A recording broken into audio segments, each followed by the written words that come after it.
Recording. Very good, thank you. Good evening, everyone.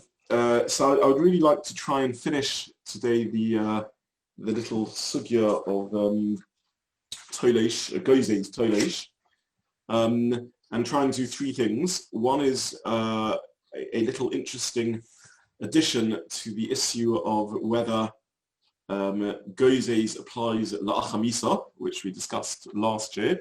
So that's just tying up a loose end from last year. The second thing is pshat, just learn through our sugya and just get pshat in the sugya.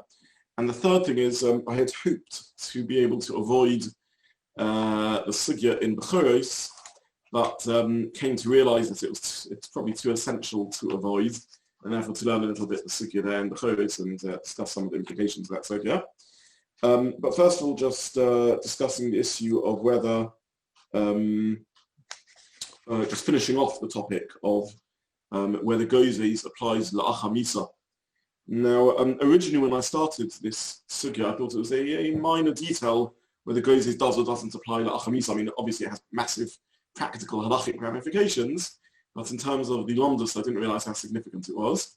But I came to realize as I learned the sugya that it really depends on this shaila, depends on this question as to what the definition of Gozez is. Is Gozez separating the hair or the wool or whatever it may be from the skin, in which case it would even apply la'achamisa, or is it somewhat like harvesting, in that it's oike dova migadolo, it's detaching the hair or the wool or the nails from their source of growth, in which case it would only apply mechayim when things are still growing. So conceptually, the nature of the melacha, is it about removing something from its source of growth, or merely just separating excess from the body? And that would depend on this. And we saw the Rambam in Perek Tes Halacha Zayin, who says that Gozez applies even minha mesa, even from a dead animal, Gozez sema, etc. Even from the dead animal, from the carcass, the melacha would apply. So says the Rambam in, I think I reprinted it in the sources. So says the Rambam in Perek Tes Halacha Zayin, bein min achaya, bein min hameis, whether it's from the live or dead animal. So the view of the Rambam is that the melacha of Gozez applies whether it is a dead or a live animal. And I'm not going to go into the whole topic, but there are sources for this from a Tosefta. Many of the Rishonim bring a Tosefta that says as much. I printed the Ritva HaChadash in the handouts also, and I didn't want to be managed to go through the whole Ritva, but the Ritva brings this Tosefta. A Tosefta is a brisa which wasn't included in the Mishnah. It's a collection of brisas. When Rabbi Yehuda HaNasi edited all the statements of the Tanaim, they were edited and collated and selected by him to what we call Mishnayos. However, there are many Mishnayos many statements of the Tanaim which weren't collected in the Mishnayos, and they're what we refer to as brisas. Some of them were collected by Rabbi Yehuda HaNasi's nephew, Rabbi Chia, into the Tosefta, and we have an edition of the Tosefta which roughly parallels the structure of the Mishnah. And there the Tosefta explicitly says that it's even min ha-mesa. So Gozez applies even min ha-mesa. Nonetheless, even though it's a source from the Tanaim, it doesn't close the discussion, because the Tosefta that isn't brought in the Gemara doesn't necessarily carry the same halachic weight, and there's questions around the gis of the Tosefta and so on. But either way, the Rambam and many of the Rishonim quote the Tosefta. The Ramban quotes it, the Ram quotes it, and the Ritva HaChadash, the new edition of the Ritva, the newly discovered ascribed to the Ritva manuscript, also quotes this Tosefta, and I printed it in sources that say that Gozez even applies to a dead animal. Now, what I wanted to add this time is the Me'iri. I printed the Me'iri, and I think it's on page, the last page of the handout, source 4, in which it's printed there, the base of the Shiur Me'iri. Just need to look at the first line or two of the Me'iri. There are other interesting things in the Me'iri, but for now, the Me'iri says, there should be Anusha, Todesh Chayv Mishum Gozez. Gedolei Harabonim, the Gedolei Harabonim, Pirshu B'Todesh Notes Mikanaf Oif HaChai. Explain that this is only from the wing of a living animal. Alma, but a living bird. Alma min ha'oif ha'meis, ein chayev. If it's from a dead animal, you're not chayev. The Einan Dvarim Menurim, and he says this isn't correct. because the Shiur of Gozez is whether from a live or a dead animal, and so the Me'iri goes on. Now, who is this figure, the Gedolei HaRabbanim, the greatest of the great ones of the Rabbanim? The Meiri, for reasons that aren't entirely clear to me, very rarely quotes the names of figures, but he ascribes titles to various other Rishonim, and he calls them by that name. And Gedolei HaRabbanim is none other than Rashi. So the Meiri quotes in the name of Rashi that Rashi's comment is that Tolesh notes on the Kanaf Oif HaChai. You're only chayav if you pluck the feather from a living animal, a living bird, but not from a dead bird. Now, where is this Rashi? I couldn't find such a Rashi. Rashi doesn't say only where you're Tolesh me Oif HaChai. Rashi says, notes of Gedolam in Kanaf Oif. If you pluck a feather, the large feather from the wing of a bird, Rashi doesn't say anything about Chai. Now, so that was leaving me somewhat puzzled. However, in the Rif, the Rashi al-Harif, I saw that Rashi there does say Chai. Now, just to remind us, we've looked before at the history of Rashi on the Rif. Rashi on the Rif was not written by Rashi. Rashi on the Rif was collated by an anonymous Ashkenazi Talmud Chacham in the 1300s. If you took the Rif, which is an abbreviated version of the Gemara, where the Rif only brings things which are practical Halacha, and cut and paste Rashi to create a commentary of Rashi on the Rif, cutting from Rashi. Now, the Rashi on the Rif, nonetheless, is an interesting source because the manuscript that he was working from, this anonymous editor of Rashi who cut and paste to create a Rashi on the Rif, the manuscript he was working from is often reflects a different Girsa or different manuscript to the Rashi as we have it in front of us. And evidently, the collator of Rashi on the Rif had a Girsa in which Rashi said in Konof Ofachai, and that Girsa reached the Meiri, and therefore the Meiri's version of Rashi said only from a live bird as opposed to a dead bird, in which case Rashi is the source of the alternative view to the Rambam that holds that Gozez only applies to live animals. If this is indeed the case, and this is the view of Rashi, then we have a Rashi who would seem to understand that Gozez is about plucking something from a live animal, or what would the logic be? Because the melachot of Gozez is is removing something from its source of growth. So this is a very significant Rashi. When I arrived today I'm giving shiur from my office in Shul, not from home, my home computer wasn't available. When I arrived at Shul, I looked at the Gemara, and it was one of these new prints of Gemara which have footnotes. And in this footnote, it brings on the side that there is a Ksav Yad, a manuscript of Rashi, who says Kanof Chai, Oif Chai, a living bird. So we now have a Ksav Yad of Rashi, we have Rashi on the Rif, and we have the Meiri, who all evidently has a Girsa of Chai. So this would appear to be an accurate, at least alternative version of Rashi, in which Rashi says that only a live animal. We have a Machlokas Rashi and the Rambam about this point, about whether Gozez applies even to dead animals as per the Tosefta, in the way we have the Tosefta, or Gozez only applies to live birds, at least as per Rashi in this alternative manuscript. So that's just tying up a loose end from last year with an interesting history of the version of Rashi that we have, and the Rashi in the Rif, who gives a different version to Rashi as we have him in front of us. So that's the first point I wanted to make. I would like now really just to learn the sugya together and make a few little ha'oros on a point in sugya. So sugya says as follows: Tanu Rabbanon, the second half of the sugya, ha'toilish esakonov, someone who plucks a feather, the ha'koimtoi, and one koitmoi, and one who snips it, the hamerta, one who pulls out the small feathers, chai shalosh chatois, omrei shlokish, toleish chai mishum gozez, the plucking of the feathers, gozez is shearing, koteim, which is snipping, is chai mishum achatich, because of cutting, and memorate, the pulling out the little feathers, is chai mishum mamachik, is chai because of smoothing. So how do we understand all these three cases? So Rashi explains to us the scenario with them. Hatolish as a konov, notes a gedola, that's a large feather, min konov ha'of, from the wing of the bird, and this is the Rashi that we just saw, whether this is talking about a live bird or a dead bird. You pluck the large feather from the wing of the animal, of the bird, and that the Gemara says is mishum gozez, which we'll get back to, but this is tolesh, the source of tolesh, konov min ha'of, that you're chayav.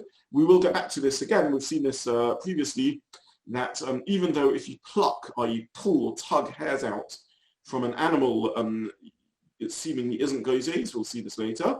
Nonetheless, if you pull feathers out of a bird, it is Gozez, seemingly reflecting the difference in how one does it. This is really the Gemara in Gozez, that it's normal to shear an animal rather than pulling out the hair, probably because the animal will struggle, whereas it's normal to pluck feathers out of a bird because you can't really cut the feathers because the stem of the feather is tough and because it's not so painful for a bird just to pluck the feathers out.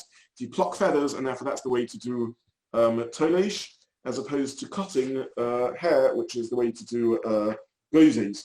So this is the first point that the Gemara makes. And the Rambam passes this, and he says, "Tolesh kanach min ha'oif, they told us Gozez, that it is a tolda of Gozez." So when Reish Lakish says Tolesh chayv mishum Gozez, the Rambam translates that to mean it's a tolda of Gozez rather than being identical to Gozez. And this fits in with the view of the Rambam that when you do a significantly different act, that determines it as a tolda as opposed to a ko-av. So even though baking and boiling are similar enough to consider them both co-ovus, fellow ovus, they're twin ovus, nonetheless, plucking a feather and Gozez is an av and a tolda. So that's the first part of the Gemara and the statement that Reish Lakish makes, how Rashi explains it. Then Vad Koimtoi, so Rashi says, what's Koimtoi? After you pluck the feather, you snip the head of the feather, duck, that's thin, so this is, I think, what they call down, or something like that. It's the tip of the feather is a little thin feather, and use that to stuff pillows and cushions. Then Rashi carries on, and he says, V'amorto. So the morto is the tzadzanovoi, the tail of the feather, which is the thick part of the feather. Shukosha, it's thick and hard. Moret saru mikam mikam, you pluck the little hairs from either side. Or mashach hakonov v'nosin asei b'kar ksas, and again you use that to stuff a pillow or a cushion. Then he carries on. Mishum mechateich, the kopid lachterich ad mokem shehuroyu. Why are you chayiv because of mechateich? Now mechateich is the melachot of cutting. We're not really learning the melachot of cutting. However, what we need to understand is that mechateich is cutting when it is important to you that the cut should be done precisely. There is another melachot of korea, which is tearing, where the point of korea is that you are tearing to undo a stitch. You're de-stitching, unstitching, in order to re-sew it. Mechateich is in other words, the positive outcome of korea is that you produce these two pieces of cloth such that you can reattach them and re-sew them. Mechateich is different. You're not planning to reattach it. It's a melacha, not because you're separating it from something else, because that would be removing something, but because you are cutting it down to size. It's another way of creatively forming something, is that you cut it to a precise size. And therefore it is only mechateich when there's a precision involved in the cut, because you are sizing something specifically through the cut. So this is what Rashi is coming to explain. Mechateich, the kopid lachterich and mokem shehuroyu. You're careful to cut up to the appropriate point. The gum minakona oreig kovim v'oiseh kovim mekanfei oif belosea. So Rashi says that you use the stick, the stem of the feather, the sort of plasticky stem of the feather, to weave into hats and things like that. Now, I was left very, very confused in this Rashi. I don't know if anyone picked up on this, but there's a stira, a contradiction, Minei Obei and Rashi. First of all, why does Rashi say that why does Rashi here tell us that you use the stem to sew hats? Why is that relevant other than an interesting piece of background knowledge? And the answer is because mechateich, as I just explained, is when you cut something down to size in order to use it for, in order to create something which is of a specific size. And therefore Rashi had to explain that the reason you are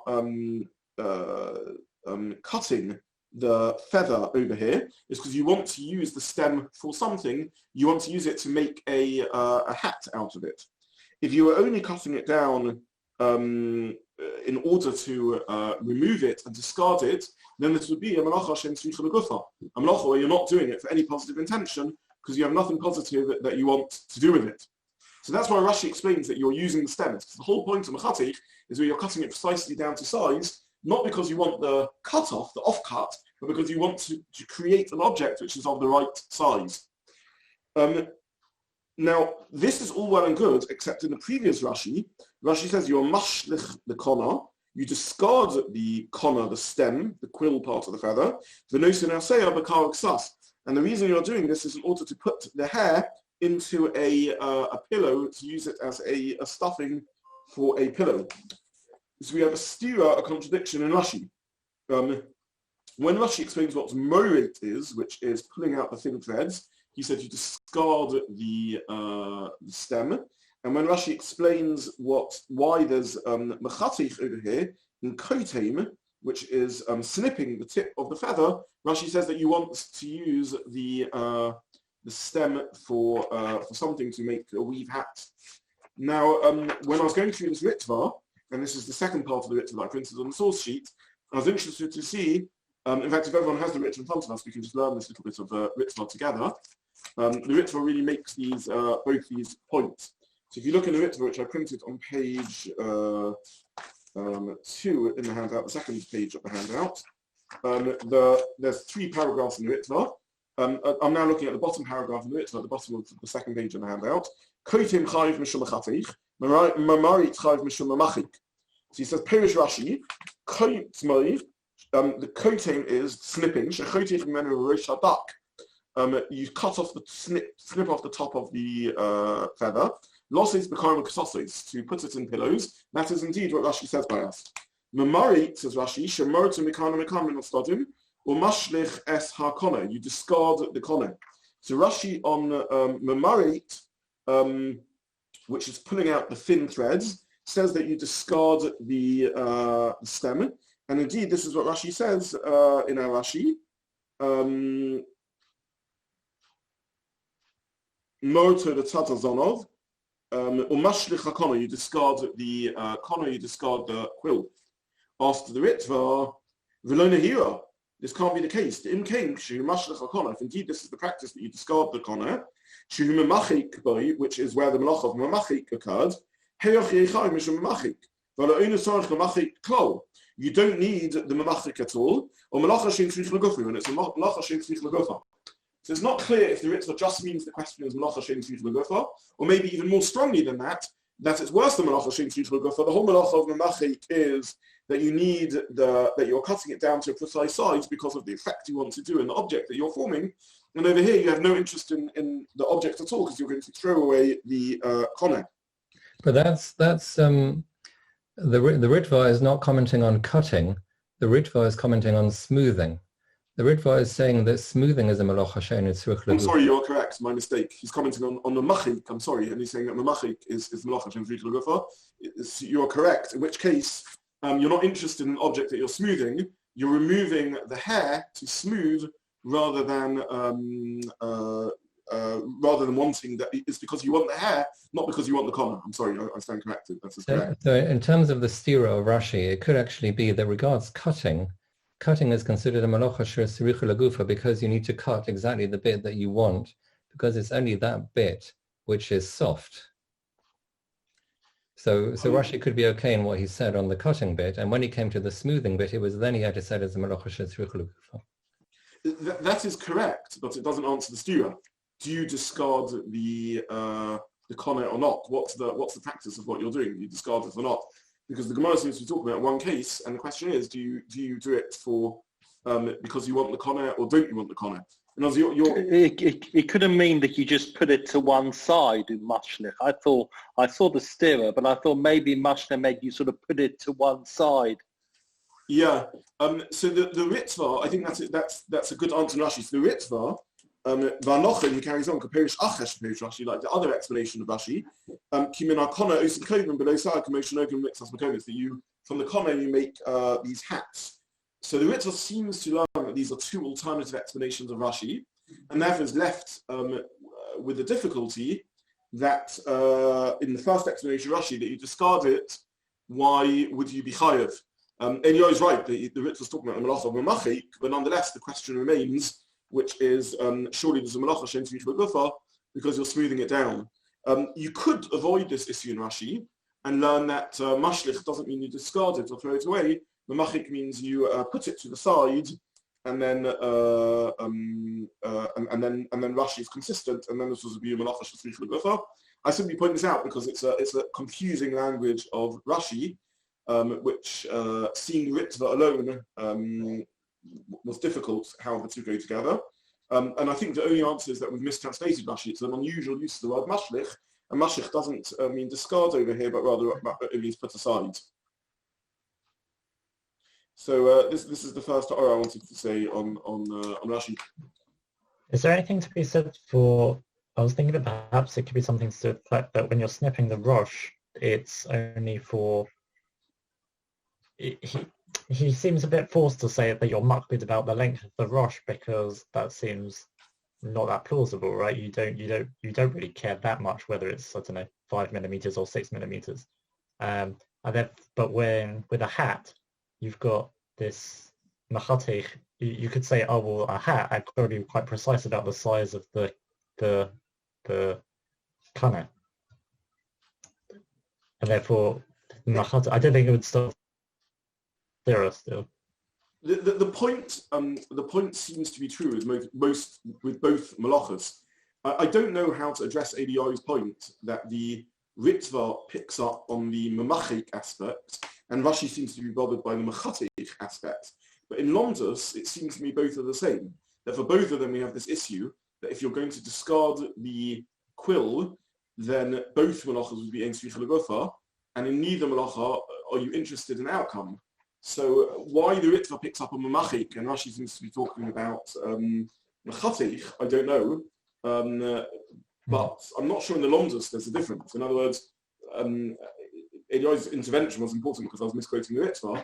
But in the Lomdus the Sugya, I don't think it makes a difference. And Rashi seems to be more bothered by, or at least already bothered by mechatik, which seems to be correct. If you're discarding the corner, why should you care about the mechatik? So I don't know why the Ritva waits for memachik, for the smoothing, to ask on Rashi. Surely already on the mechatik he could have asked this question, unless he holds that the precision. Is this what you're saying, Josh? The precision of the cut is because you're saying the opposite, but you're inspiring me to think about this. The precision of the cut is because you also want the little feather that you're getting from the tip, which is going to be used to stuff the cushion. You're saying that also needs a precise cut. In which case. Well, I was saying the opposite. I was saying the feather, the hat bit needs a precise cut. But yeah, just from how I would, your question made a hat. Inspired me to realise that maybe the answer to the Ritva is the Ritva's not bothered by mechatich because he assumes that you need to cut the feather, the little tip of the feather down to size in order to use it. Does that fit well with the Lashon of Rashi? What does Rashi mean? The kopid lachtoich of mokim shehuroyu. In fact, now that we're talking about this, I see that I've made a terrible mistake here, and what the Ritva says is correct. And Josh, I think this is going to be the opposite of what you're saying. Rashi says 2 points. Rashi says, Mishum achatich, the kopid lachtich and mokum shuroy. You're careful to cut up to the appropriate place. What's roy? What's suitable for purpose? It means that the little feathers at the tip of the quill are suitable for stuffing. So you're careful to cut there. That's the answer for why it's mechatich, why it's cutting. Now, Rashi carries on, the gamin on kona, separately from the kona, you also want to use the kona for the kova. Rashi doesn't explain in this Rashi why he cares about the kova. It's enough to explain the mechatik aspect from the point of view of the little feathers. You don't need to explain the kova from the point of view of the larger feathers, unless this Rashi is introducing, like the Ritva posits, to explain why you need memachik, why you care about the smoothness of the quill, and answers because you want to use the quill for making the hat. The difficulty here is that the Rashi is in the wrong place. Rashi is commenting on mechatik, not on memachik. So I remain a little confused about how to read Rashi. Just to summarize, so we're not all, just to make this completely clear. One melacha is Gozez, not a problem, we're not discussing that now. Then there are 2 more melachas over here. One melacha is cutting the tip off the quill in order to get a little feather that apparently is at the tip, which you use to stuff pillows. And the second thing is you smooth the quill in order to get the little fine downy hairs, which are also used for stuffing pillows. Now, in both cases, both with the cutting and the smoothing, we need to ask ourselves, what's the purpose of the melacha? The smoothing is particularly difficult because you have no interest in smoothing anything. You have an interest in extracting little downy hairs for the pillow. So this is the kasha the Ritva asks on Rashi, and the answer would only work if you say that you are doing smoothing, extracting these little hairs for two reasons. One, because you want the little hairs, and secondly, because you want a smooth quill in order to make hats. So says the Ritva. Rashi, however, doesn't comment there on the need for the quill for the smooth hat, for the hat. Rashi says it on the earlier comment of mechatik. Now with mechatik, why are you chayav? Because you're cutting precisely. What's the precise cutting that's taking place over here? Is it because you want the quill? It doesn't sound like from Rashi. It sounds like you need to do precise cutting because you want the little feather. So the reason for precise cutting, the reason you're chayav mishum mechatik is because of the little feathers that you need. And the reasons that you're chayav mishum memachik is because you need to smooth the quill in order to use it for hat making. So this is the point the Ritva makes, and why Rashi comments on needing the quill for hat making in the wrong place remains a little difficult to me.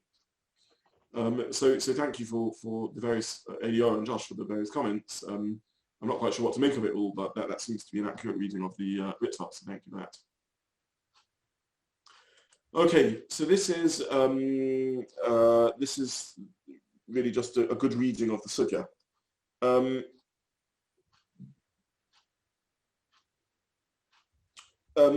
won't maybe go into other aspects of mechatik because we're a little short of time. I've got a couple of minutes left, so I'm just trying to work out what makes sense to use the available time for. I think we're going to have to carry on Sunday, I'm afraid, and finish the sugya on Sunday. We haven't managed to cover the ground I wanted to cover because we took longer on the Ritva quite correctly. Those of you who have noticed me rubbing my eye constantly, and for some reason my eye is bothering me, so maybe I'll stop here and we'll call it a day for today, and Mitzvah Hashem Sunday we'll finish off the final shiur.